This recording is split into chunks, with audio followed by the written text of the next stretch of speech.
That concludes the comments that we came here today to make to everyone.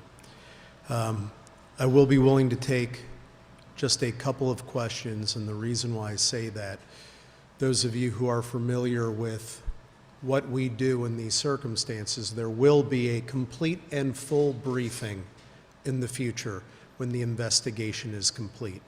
There are many questions that we will not answer today because there is testing that is occurring.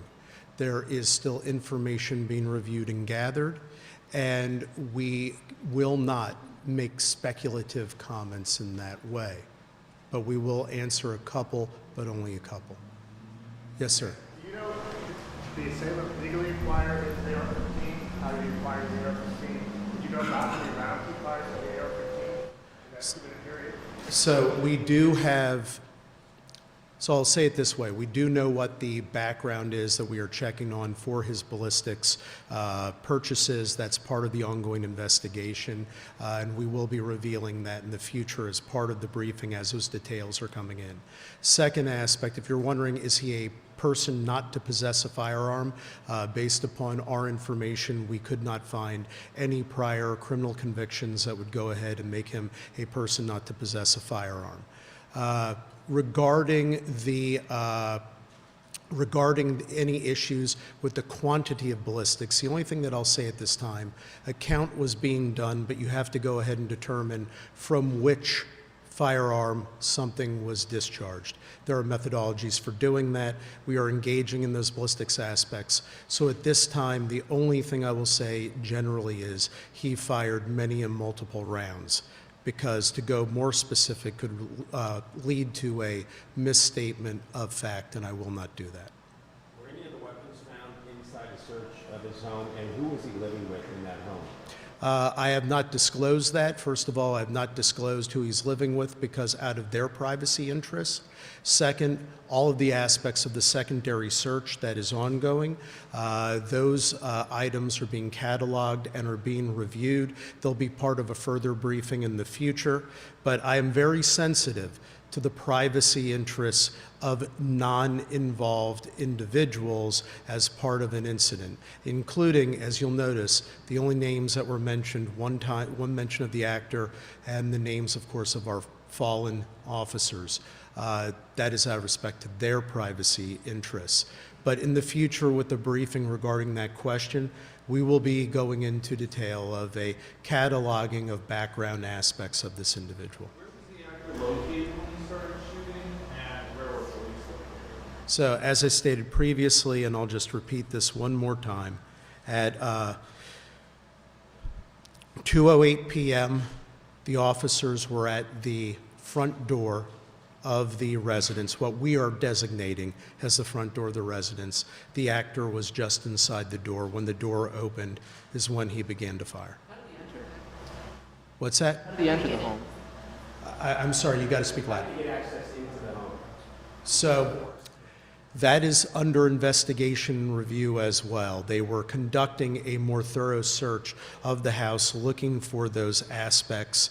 One thing we do know about him from what we were able to reveal at this point with full confidence and certainty is he carefully surveilled the entire residence and the outbuilding areas. So what methodology he used is still under investigation.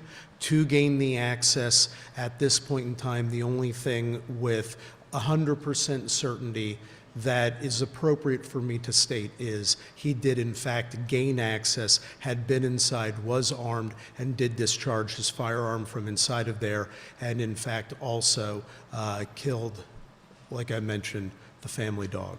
Sir, can you tell how long before 2:08 he may have been in the house? So the only thing I will say at this point, we know he was in the house before 2:02 p.m. We know that he was not at his residence as of the police leaving at 1:23 p.m. In terms of the actually being inside the residence, from where he filed the fatal shots of his ex-girlfriend and her mother, that residence. That is still under investigation to see if we have clues of a tighter timeline than when police left in the early morning hours of the previous evening to the time of 2:02 p.m. The fifth officer, I take it he was not harmed in any way, and to put a finer point on it, you believe that he fired a fatal shot that killed the suspect, is that correct? So what I am going to say at this point, first of all, he did not suffer injury, physical injury he did not suffer. The trauma of an incident like this is unimaginable, but he did not suffer physical injury. Concerning the exact wound locations, ballistic aspects, all the things that will go into those evaluations, the reason why I do not want to comment on any of those matters at this time is, first of all, we have autopsies that are pending. They're occurring Friday and Saturday. There will be autopsy reports. And then there will be ballistic reviews. And I want to make sure that the next time I come before you, that I am able to state definitively what the order and aspects of the shots were from which weapon. So accordingly, that's why I am being resistant at this time. My statement of justification is blanket for every member of law enforcement, regardless what, where, whom, every single one of them, every action they took was 100% justified. But the specifics will be coming. But I must have those aspects of the investigation completed. It could be self-inflicted. What I have done at this time is I am waiting to go ahead and hear every aspect of the ballistics. There are many things that I do know. I do not commit to anything without having all information. So if I sound uncommittal, it's because every time that somebody says a comment of speculation, so many times it gets proven wrong, and then it leads to more harm than good. So I am only going to state that it was a final exchange of fire. We know that for a fact from the evidence that we have. Following the final exchange of fire, the actor became deceased. So I will leave it at that. You will know more in the future. I will take one more question because I know many of these questions will be the subject of the next briefing, and I hate having to repeatedly say this to all of you. Knowing that the actor was potentially armed, what precautions did your detectives and officers take in issuing a warrant for a potentially dangerous individual? So they did get the arrest warrant, as I stated. They did a complete search of the whole area that night. They went over to the actor's home the next day. They made sure that the township police department of the area where he lived, that they were alerted. And these are plainclothes detectives, but they also do wear their bulletproof vests. They were equipped to go ahead and go into harm's way.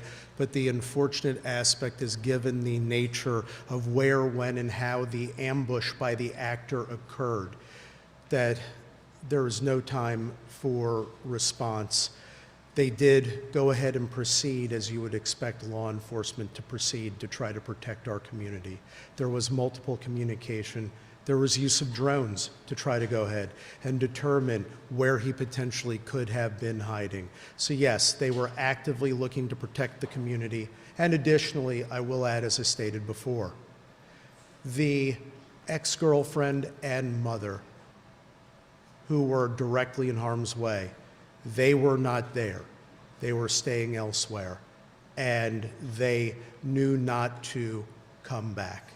And it was law enforcement who were the ones that went. It was our detectives from Northern York County Regional and our sheriff's deputy who went to make sure and see if they could provide ultimate safety.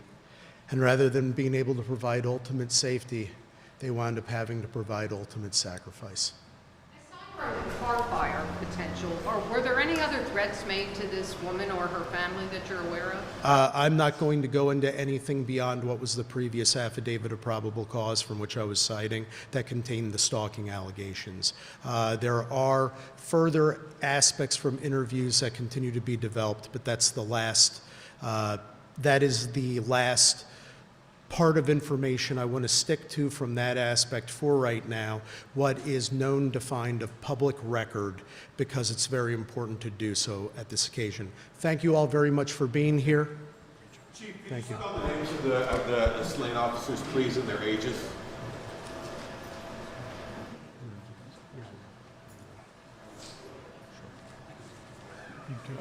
Thank you. Thank you for joining us for Fox 43 News.